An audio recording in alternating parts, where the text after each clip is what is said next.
Mas masarap pag ang performer nakakarinig ka agad ng masigabong palakpakan para ganahan yung perform. Ganoon. Ganyan. Totoo yan. Malaking bagay ang palakpak. Nakakaganang magtrabaho pag may palakpak. Subukan nyo rin gawin yan sa makasama nyo sa trabaho. Pag dumarating, palakpakan nyo rin.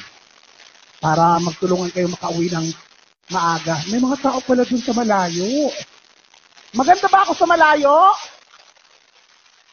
Lipat kayo lahat doon.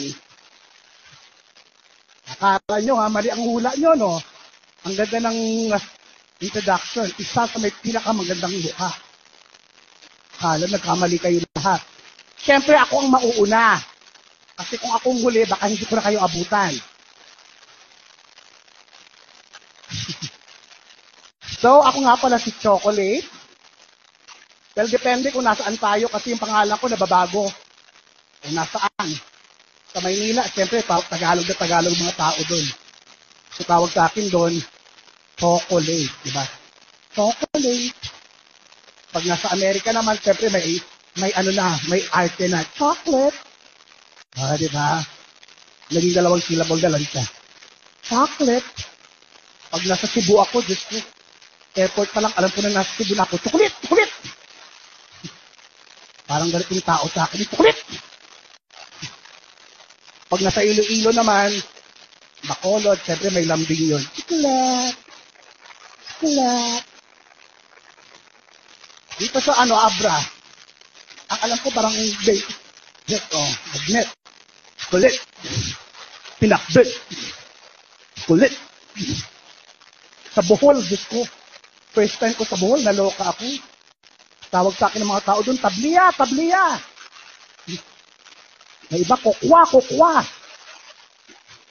Kulang na lang taga kakao. Ang bongga naman kahit nasa malayo kayo, siyempre, kitang-kita tayo doon, no? Isa ito yata sa may pinakamagandang stage na performan ko. If not the best. Ang galing.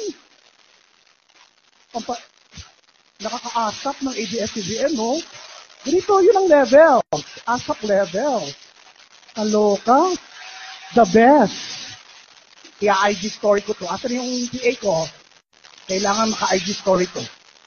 Mamaya naman, kayo naman, manood kayo mabuti, ha? Lalo na sa akin. Baba niyo mo yung mga cellphone nyo. Picture kayo ng picture. Hindi naman ako naniniwala dyan. Ang dami nagpipicture sa akin, wala naman ako nakitang nag-upload.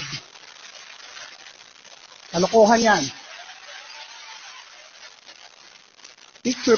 Pag nag-memory full, ako rin ang unang i-delete. Huwag nyo na yung